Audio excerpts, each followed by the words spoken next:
To be honest ہمارے جو گھروں میں اکثر مسائل ہوتے ہیں وہ میاں بیوی سے اوپر اٹھ کے ساس یا بہو کے مسائل بن جاتے ہیں. ایک عورت تھی جس کی ساس she was very unreasonable with her and اچھا اخلاق نہیں تھا ان کا, ڈفرینٹ چیزوں پہ تانا دیتی تھیں.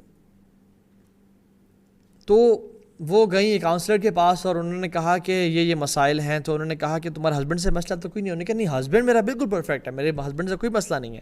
تو انہوں نے کہا پھر کس سے مسئلہ؟ انہوں نے کہا میری ساس سے, کیونکہ مجھے یہ کرتی ہیں, وہ کہتی ہیں, وہ کہتی ہیں, وہ کہتی ہیں. تو انہوں نے کہا کہ آپ کی امی نے کبھی آپ کو سینٹینس بولے ہیں؟ مطلب انہوں نے پوچھا کہ وہ بولتی کیا آپ کو؟ انہوں نے کہا تم سے کوئی کام ٹھیک نہیں ہوتا.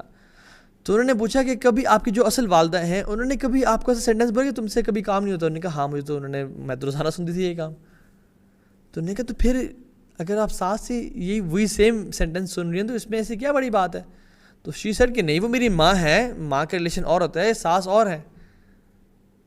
اور پھر اس کی وجہ سے, برے اخلاق کی وجہ سے, چونکہ آپ کی امی نے میرا دل دکھایا ہے اب میں آپ کا دل دکھاؤں گی. ہسبینڈ کے ساتھ بھی ریلیشن شپ خراب.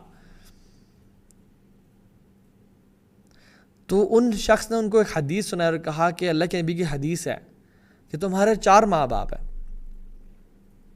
تمہارے امیڈیٹ باپ اور ماں اور تمہارے ساس سسر.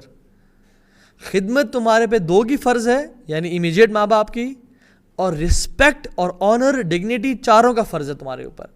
یعنی میں اس کو ایک تشریح بیان کر رہا ہوں حدیث کی کہ خدمت تم کی تمہارے 2 پہ فرض ہے کہ جو تمہارے امیڈیٹ ماں باپ ہے, لیکن رسپیکٹ اور ڈگنیٹی وہ تم سب, اگر تم ان کی رسپیکٹ میں, ماں کی رسپیکٹ میں اونچا واپس نہیں بول رہی ہو یا ان کی باتوں کو ہضم کر جاتی ہو کہ میری ماں ہے, تو پھر ساس کی باتوں کو ہضم کیوں نہیں کرتی؟ بلکہ تم تو اللہ کا شکر ادا کرو کہ تمہاری تربیت ایسی ہوئی ہے کہ تمہیں یہ جملے سننے کو ملے ہیں.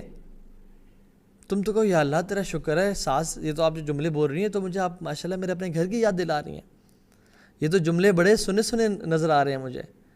یا اللہ تیرا کرم ہے, میری ماں مجھے دن رات تانا دیتی تھی کہ تم کبھی کسی کام نہیں کرتی, تم اپنے گھر کو کیسے سنبھالو گی, اور یہ ساری باتیں مجھے ان جملے نے اسٹرانگ بنا دیا کہ آج جب میں دوسرے گھر میں بھی آ گئی ہوں مجھے اپنے گھر کی یاد آ رہی ہے اور نوسٹالجک فیلنگز آ رہی ہیں, اور مجھے ایک اسٹرانگ تو نے بنا دیا. اگر امیجن میں روزز کے اوپر پلتی اور میں پیمپر ہوتی تو پھر میں کیسے ان جملوں کو ہضم کرتی. یہ تو ساسو ماں جی آپ نے تو میری ماں کی مجھے یاد دلا دی.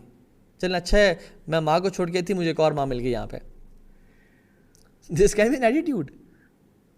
اگر ماں بول رہی ہے اور ماں کی چیزیں ہم اس کی آنر اور ڈگنیٹی رسپیکٹ کی وجہ سے ہم وہ کریں, تو حدیث کے مطابق جو ساس ہے اس کی بھی ہمیں رسپیکٹ کرنی چاہیے, اس کی بھی ہمیں یہ بات ماننی چاہیے.